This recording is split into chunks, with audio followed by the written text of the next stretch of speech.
we can be expelled from the region, right? And I'm not going to write it down. Well, no, actually, I will.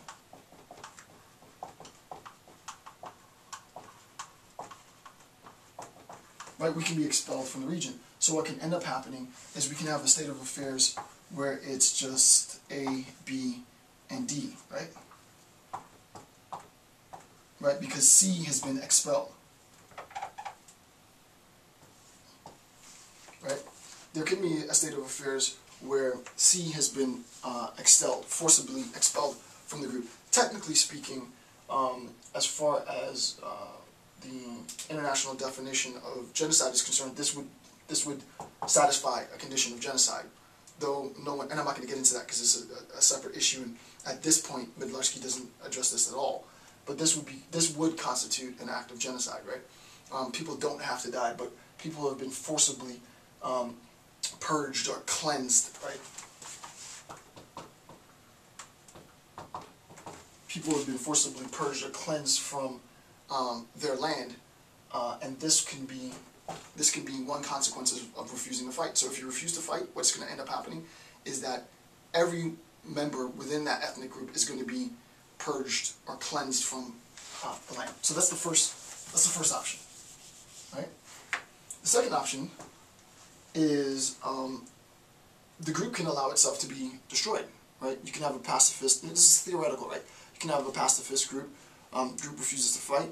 They're attacked by members of ethnic group D, and the group is obliterated, right? So we still have the same state of affairs as before within the geographic location, right? So we have A, B, and D, but now C hasn't been purged, right? Because there is no purge. C has been completely eradicated, right, through genocide. So an act of genocide.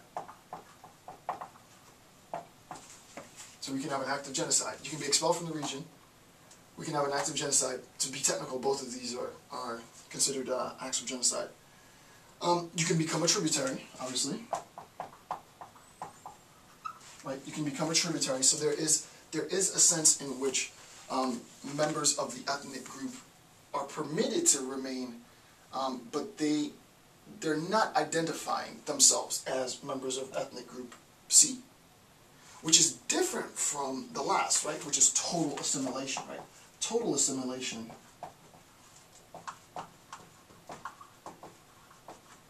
which can also be considered an act of genocide, is where all former members of Group C are assimilated into Group D. There are many, many ways of going about assimilation. Forced mass rape, obviously, so that the identity, the ethnicity of the offspring matches the ethnicity of the dominant group, right? So mass rape on a mass scale, obviously, is a form of enforced total assimilation, or it can just be enforced assimilation at the hand of a gun, right? You're going to adopt our practices, you're going to adopt our language, you're going to adopt our religious and cultural beliefs. Any refusal to do so will immediately result in your extermination. You have an option, right? Depending on how you choose that option will determine whether or not you're allowed to assimilate, right? So Midlarski describes this, right, which was, as I said before, Schmuckler discusses this in his piece, so that if you refuse to fight, right, if there's a refusal to fight, under the parable of the tribes, one of four things can happen. You can be expelled, they can be totally destroyed, the oppressed group can function as a tributary, or there could be total assimilation of the former group, right? Those are the options. However, if after being attacked, right, and this is where number 3 comes in, however, if after being attacked, members of Group C recognize that basically what's going to happen is either their group is going to be completely exterminated, purged, or subjugated for, indefinitely subjugated, and choose to fight, then what ends up happening is that they're going to fight, right? There's going to be an initial offensive, and that offensive is going to be met with an equal offensive, right? So that now what we have is obviously intrastate ethno-conflict, right? So that we have an intrastate, assuming that this is the borders of the state, we have an intrastate conflict between two ethnic groups, right? And obviously this form of ethnic conflict, though he doesn't talk about the Cow Report, right? This satisfies the criteria for the Cow Report's distinction of intrastate conflict, right? The government could be involved, but the government could not be involved. This doesn't involve the government at all. It's just two local populations warring with each other.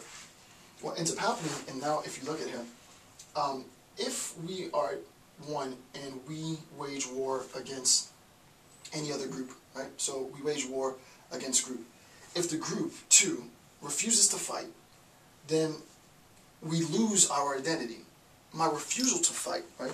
My refusal to fight results in one of four consequences, all of which result in, right, the collection of all of this results in loss of identity.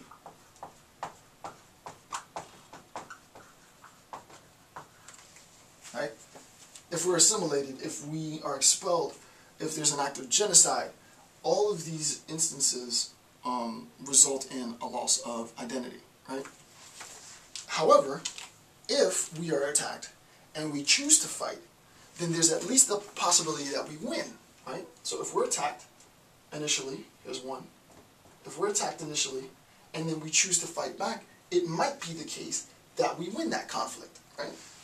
So that it would be a state of affairs where D would be eradicated, potentially, at its worst level, and we would remain. Now, what ends up happening, right, on this account is that the attempt to preserve identity for any member of any ethnic group living within this population, right, living within the population, the fact that the ethnic group remains, the fact that the ethnic group has been able to preserve its identity suggests, according to the parable of the tribes, it suggests that the ethnic group has fought for its identity, right? That through conflict, the ethnic group was able to retain its identity, right? The only way then that you can have a retention of identity under this conception of the parable of the tribes is through violence, is through conflict. Now this ends up being really, really difficult to combat conceptually for conflict resolutionists. Why? One, no one is arguing that we should support the loss of identity. Losing identity is a horrible thing. It's a horrible state of affairs, right? So that's a bad result. However, to say that we've preserved our identity at this perpetual war, right? This perpetual or systemic. Now we're at the systemic level. Remember, I said we're going to talk about structural, systemic. We're going to talk about structural, systemic conflict, and this is the level we're at now, right? So, at the risk of creating a structural, systemically hostile conflict, I've done so because in preserving my identity, I've told other members of the community that I am willing to die for and to kill for the preservation of my identity. And what's going to end up happening is that new conflicts are going to arise out of this attempt to preserve identity. Right? So it really does, in a sense, become a catch-22. If the targeted population succumbs to the pressure, then it loses its identity, and at worst-case scenario, the entire population could be decimated. On the other hand, if they choose to fight, then the fight is going to preserve its identity, which is a good thing, but it's going to preserve its identity at the expense or the destruction of the